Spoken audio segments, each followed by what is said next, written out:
고속도로를 달리다 보면 누구나 한 번쯤은 겪어봤을 장면이 있어요. 서너 시간 운전에 지쳐서 잠깐 눈 좀 붙이고 커피 한 잔 마시려고 휴게소에 들어갔는데 아메리카노 한 잔 가격표를 보고 나도 모르게 흠칫하게 되는 그 순간 말이에요. 시내 카페였다면 3,000원, 2,000원대에도 얼마든지 마실 수 있는 커피가 여기서는 4,800원, 5,000원을 훌쩍 넘어가는 걸 보면서 다들 한 번쯤은 이런 생각을 하셨을 거예요. 우동 한 그릇에 10,000원, 돈가스 하나에 12,000원, 여기는 대체 왜 이렇게 비싼 거냐고 말이죠. 그러면서도 딱히 다른 선택지가 없으니까 그냥 원래 휴게소 물가는 이런가 보다 하고 지갑을 열어왔던 게 우리 대부분의 모습이었거든요.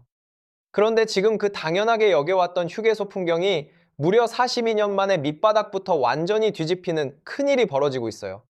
국토교통부가 발표한 개편안을 보면 4,800원 하던 그 아메리카노가 앞으로는 2,000원 아래로 내려올 수 있다는 이야기가 정부 입에서 공식적으로 나온 거예요. 커피값이 절반 넘게 뚝 떨어질 수도 있다는 건데 그냥 무슨 반짝 할인 행사 하나 하는 게 아니라 휴게소가 돌아가는 뼈대 자체를 통째로 갈아엎겠다는 이야기라서 그 무게가 완전히 다르거든요.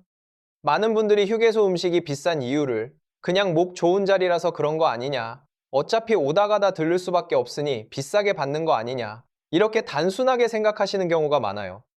물론 그 말도 아주 틀린 건 아니에요.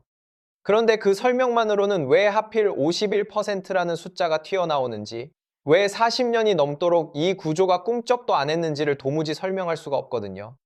그래서 오늘은 우리가 그동안 비싼 커피값으로 대체 누구의 주머니를 채워주고 있었던 건지, 그 돈이 흘러간 길을 처음부터 하나씩 차근차근 되짚어 보려고 해요.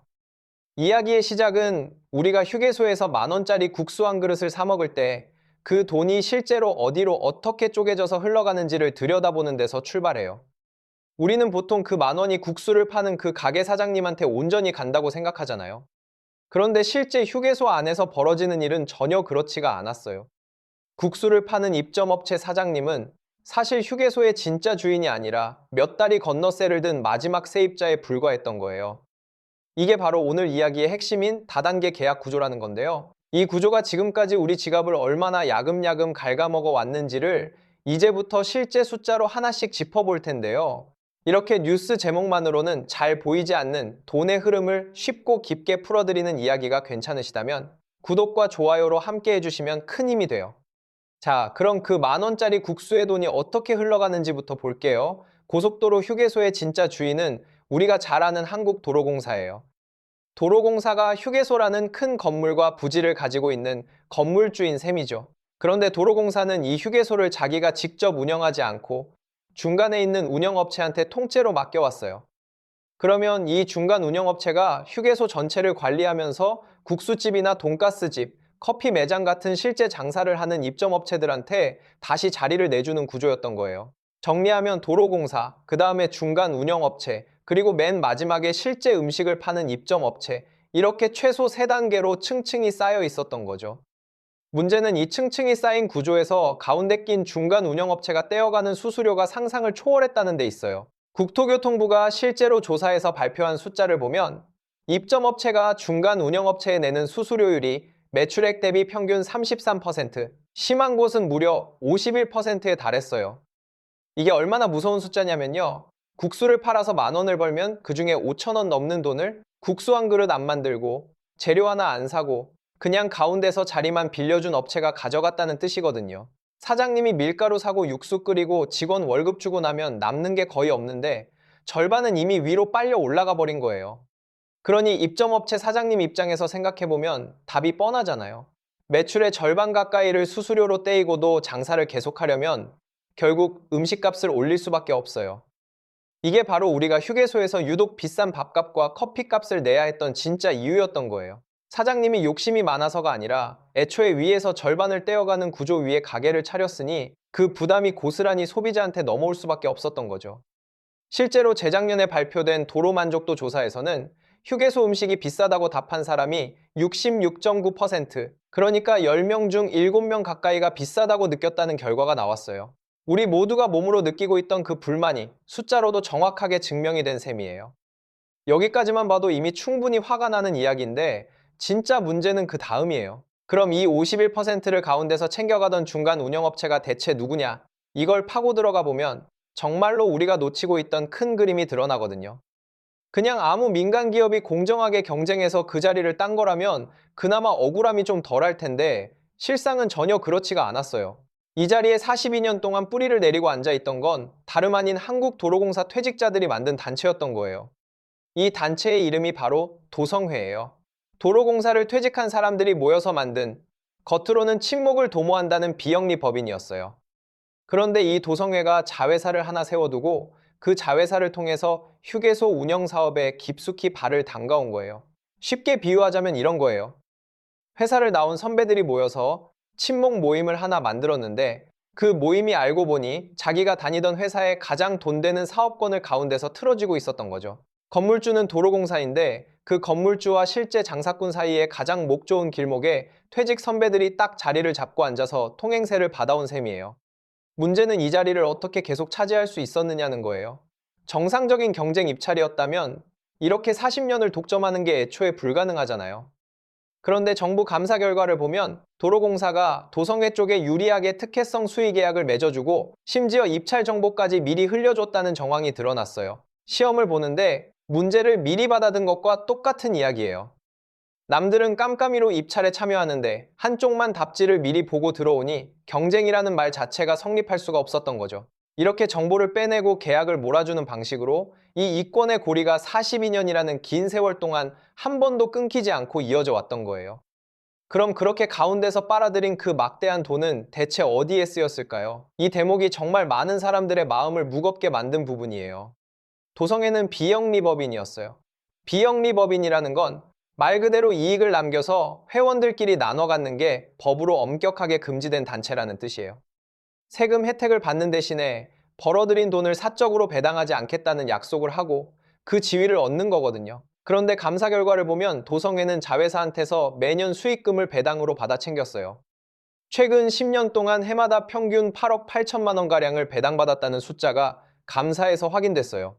그렇게 모인 돈이 공익적인 곳에 쓰였다면 또 모르겠는데 그게 아니었어요. 그 돈은 회원들에게 생일 축하금 같은 명목으로 나눠졌다는 게 감사에서 드러난 내용이에요. 우리가 휴게소에서 비싼 커피 한 잔, 비싼 국수 한 그릇 사 먹으면서 냈던 그 돈의 상당 부분이 결국 퇴직자들의 생일 잔치와 배당금으로 흘러들어갔다는 거예요. 비영리라는 이름으로 세금은 세금대로 아끼면서 실제로는 이익을 나눠 가지는 탈세까지 이어졌다는 지적도 함께 나왔어요.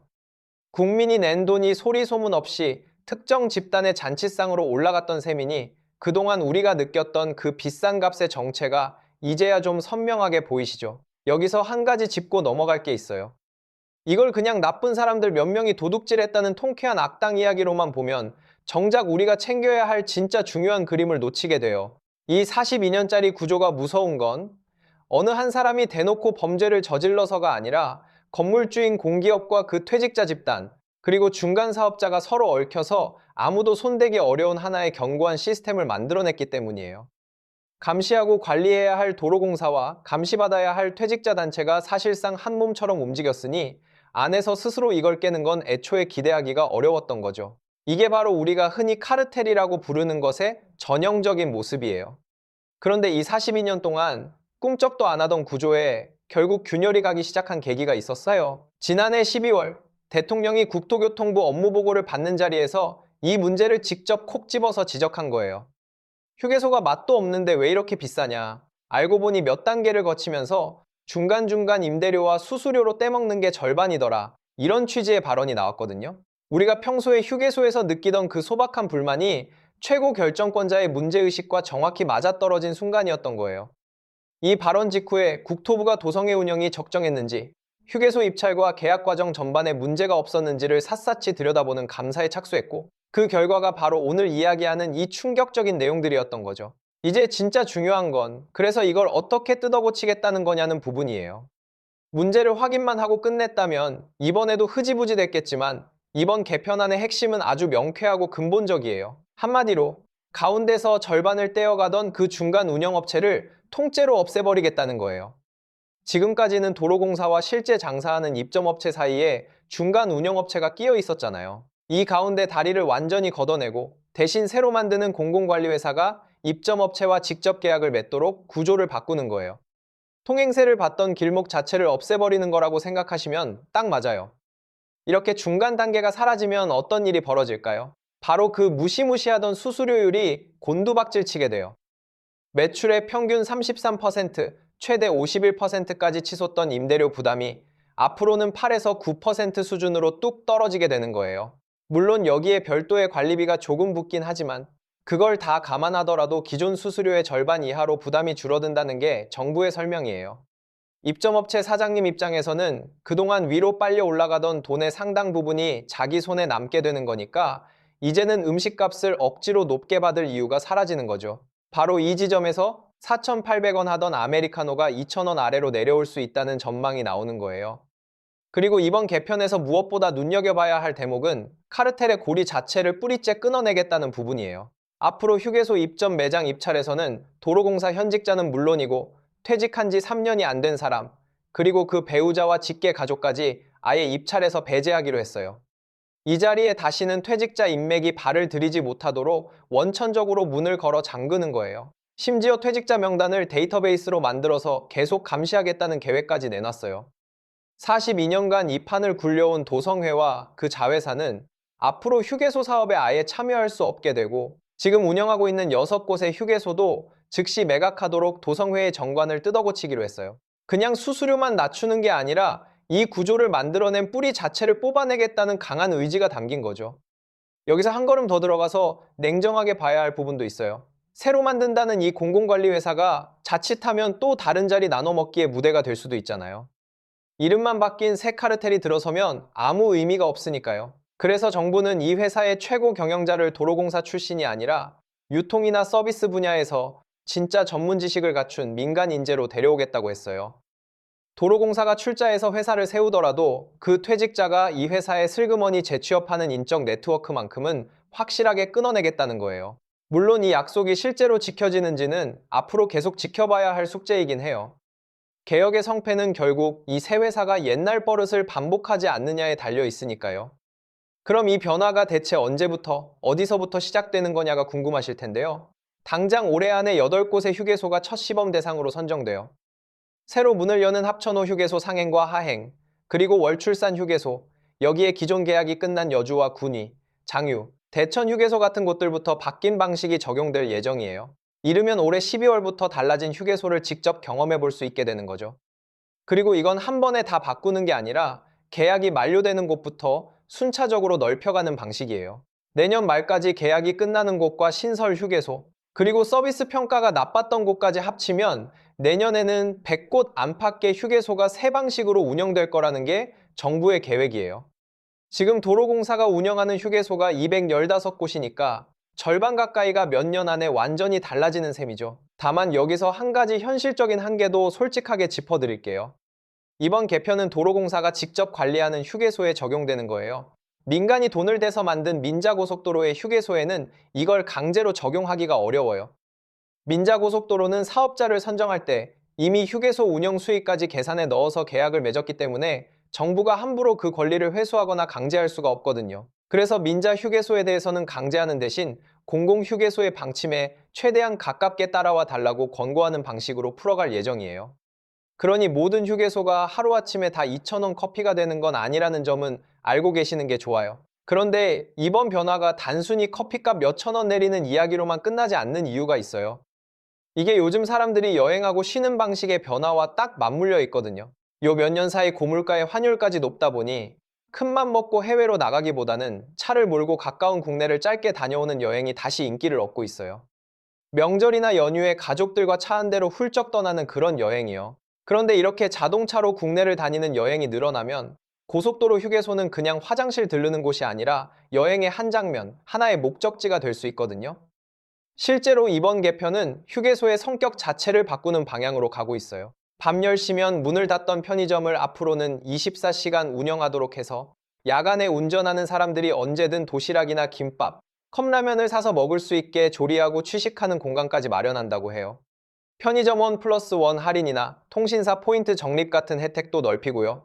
여기에 임대료가 낮아진 만큼 이름 있는 전문 외식 브랜드나 그 지역을 대표하는 진짜 맛집들이 휴게소에 들어올 수 있는 길도 열렸어요.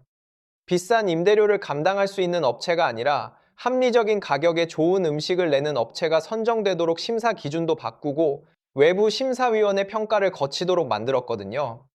이렇게 되면 휴게소는 그저 어쩔 수 없이 잠깐 들르는 곳에서 지역 주민들도 일부러 찾아오는 열린 문화 공간으로 조금씩 진화하게 되는 거예요.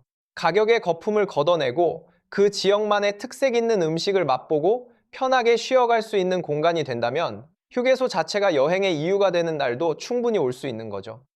42년 묵은 낡은 구조 하나를 걷어냈을 뿐인데 그게 우리 여행의 풍경까지 바꿔놓을 수 있다는 게 참 흥미로운 대목이에요. 오늘 이야기를 쭉 따라오시면서 아마 처음엔 화가 나셨을 거예요. 그동안 우리가 낸 비싼 커피값이 누군가의 생일잔치상에 올라갔다는 걸 알게 됐으니 당연한 마음이죠. 그런데 이 이야기에서 우리가 진짜 챙겨가야 할 건 그 분노 자체가 아니라고 생각해요. 정말 중요한 건 우리가 매일 무심코 지나치는 사소한 가격표 하나에도 그 뒤에는 수십 년간 굳어진 구조와 이해관계가 숨어 있다는 사실을 읽어내는 눈이거든요.